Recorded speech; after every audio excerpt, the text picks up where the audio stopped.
আসসালামু আলাইকুম প্রিয় দর্শক, জানিয়ে দিব এখনকার আলোচিত সকল দেশীয় খবর। শুরুতেই জানিয়ে দেব সংবাদ শিরোনামগুলো। তারেক রহমানের নিরাপত্তার সব ধরনের ব্যবস্থা নিয়েছে সরকার, বললেন প্রেস সচিব। ওসমান হাদির হত্যাকাণ্ড নিয়ে হিউম্যান রাইটস ওয়াচের উদ্বেগ ও বিবৃতি। স্মৃতিসৌধে শ্রদ্ধা ও জুলাই যোদ্ধাদের খোঁজ নিতে পঙ্গু হাসপাতালে যাবেন তারেক রহমান। বাংলাদেশ ভারত সম্পর্ক, পাল্টাপাল্টি কূটনৈতিক তলব ও দ্রুত বাড়ছে উত্তেজনা। প্রিয় দর্শক, এতক্ষণ দেখছিলেন সংবাদ শিরোনামগুলো, এখন জানাবো বিস্তারিত খবর। তারেক রহমানের নিরাপত্তার সব ধরনের ব্যবস্থা নিয়েছে সরকার, বললেন প্রেস সচিব। বিএনপির ভারপ্রাপ্ত চেয়ারম্যান তারেক রহমানের ঐতিহাসিক স্বদেশ প্রত্যাবর্তনকে ঘিরে নিরাপত্তার চাদরে ঢাকা হচ্ছে রাজধানী সহ সংশ্লিষ্ট এলাকাগুলো। প্রধান উপদেষ্টার প্রেস সচিব শফিকুল আলম জানিয়েছেন, তারেক রহমানের নিরাপত্তার জন্য অন্তর্বর্তী সরকার সব ধরনের ব্যবস্থা গ্রহণ করেছে।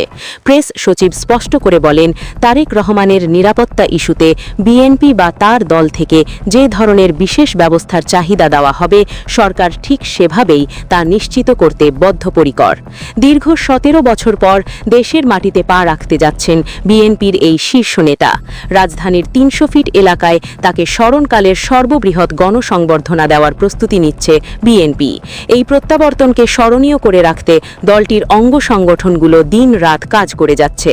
শফিকুল আলম আরও জানান, ইনকিলাব মঞ্চের আহ্বায়ক শরীফ ওসমান হাদি হত্যাকাণ্ডের বিষয়টি সরকার অত্যন্ত গুরুত্বের সাথে দেখছে। এছাড়া দেশের ডিজিটাল নিরাপত্তা ও ইন্টারনেট সংযোগ নিশ্চিত করতে সরকার নতুন আইন করতে যাচ্ছে। ভবিষ্যতে রাজনৈতিক অস্থিরতার অজুহাতে যেন এক মুহূর্তের জন্যও ইন্টারনেট বন্ধ না হয়, নতুন আইনে সেই নিশ্চয়তা দেওয়া হচ্ছে। এর মাধ্যমে গ্রাহকের তথ্যের সুরক্ষা এবং অনলাইন প্রতারণা রোধ করা সম্ভব হবে। ওসমান হাদির হত্যাকাণ্ড নিয়ে হিউম্যান রাইটস ওয়াচের উদ্বেগ ও বিবৃতি। ইনকিলাব মঞ্চের মুখপাত্র এবং ছাত্র আন্দোলনের আলোচিত মুখ শরীফ ওসমান হাদির নির্মম হত্যাকাণ্ড নিয়ে আন্তর্জাতিক মহলে তোলপাড় শুরু হয়েছে।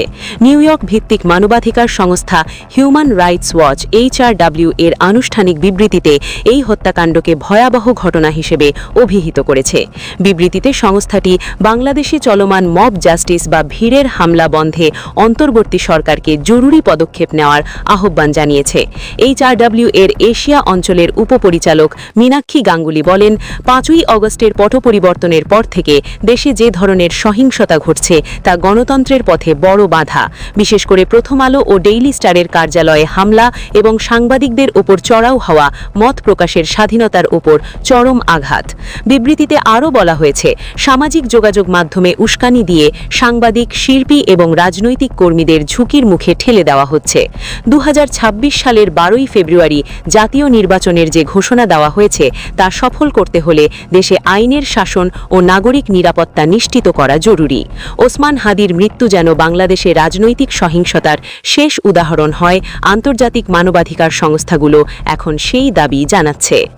স্বদেশ প্রত্যাবর্তনের পর প্রথম দিনেই অত্যন্ত ব্যস্ত সময় কাটাবেন বিএনপির ভারপ্রাপ্ত চেয়ারম্যান তারেক রহমান।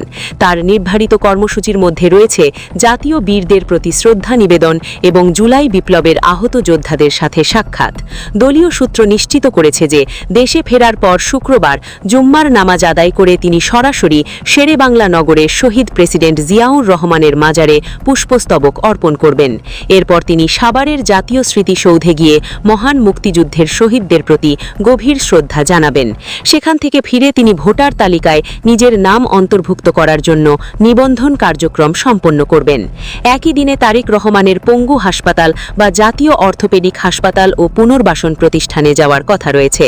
সেখানে জুলাই গণ আন্দোলনে আহত হয়ে চিকিৎসাধীন থাকা যোদ্ধাদের শারীরিক অবস্থার খোঁজ নেবেন এবং তাদের পরিবারের পাশে দাঁড়ানোর প্রতিশ্রুতি দেবেন। এছাড়া শহীদ ওসমান হাদির কবরে গিয়েও তিনি ফাতেহা পাঠ ও শ্রদ্ধা নিবেদন করবেন বলে জানা গেছে। বিএনপি নেতারা মনে করছেন, এই কর্মসূচির মাধ্যমে তারেক রহমান সাধারণ মানুষের সাথে তার নিবিড় সম্পর্ক এবং জুলাই বিপ্লবের চেতনার প্রতি তার দায়বদ্ধতা প্রমাণ করবেন। বাংলাদেশ ভারত সম্পর্ক, পাল্টাপাল্টি কূটনৈতিক তলব ও দ্রুত বাড়ছে উত্তেজনা।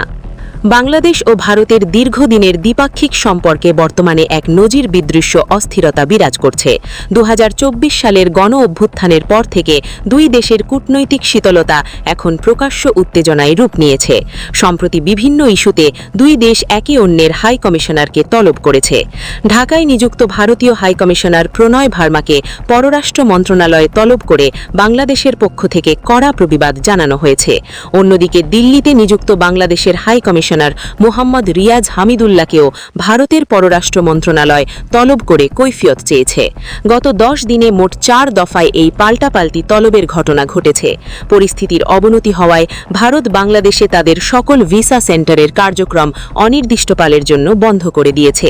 এর প্রতিক্রিয়ায় আগরতলা ও শিলিগুড়িতে বাংলাদেশের কনসুলার সেবাও সাময়িকভাবে স্থগিত করা হয়েছে।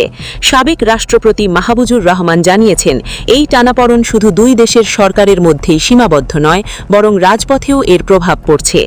ময়মনসিংহের ভালুকায় দীপুচন্দ্র দাসের হত্যাকাণ্ড এবং পরবর্তীতে ভারতের বিভিন্ন স্থানে বাংলাদেশ মিশনে হামলার ঘটনা এই উত্তেজনাকে আরও উস্কে দিয়েছে। রাজনৈতিক বিশ্লেষকরা মনে করছেন, দ্রুত আলোচনার মাধ্যমে এই সংকট সমাধান না হলে দুই দেশের ব্যবসা বাণিজ্য ও সাধারণ মানুষের যাতায়াতে দীর্ঘমেয়াদী নেতিবাচক প্রভাব পড়বে। প্রিয় দর্শক, এই ছিল এখনকার গুরুত্বপূর্ণ নিউজ। আরও গুরুত্বপূর্ণ নিউজ নিয়ে ফিরছি কিছুক্ষণের মধ্যে। নিউজগুলো সবার আগে দেখার জন্য এই চ্যানেলটি সাবস্ক্রাইব করে আমাদের সাথে থাকুন। ধন্যবাদ।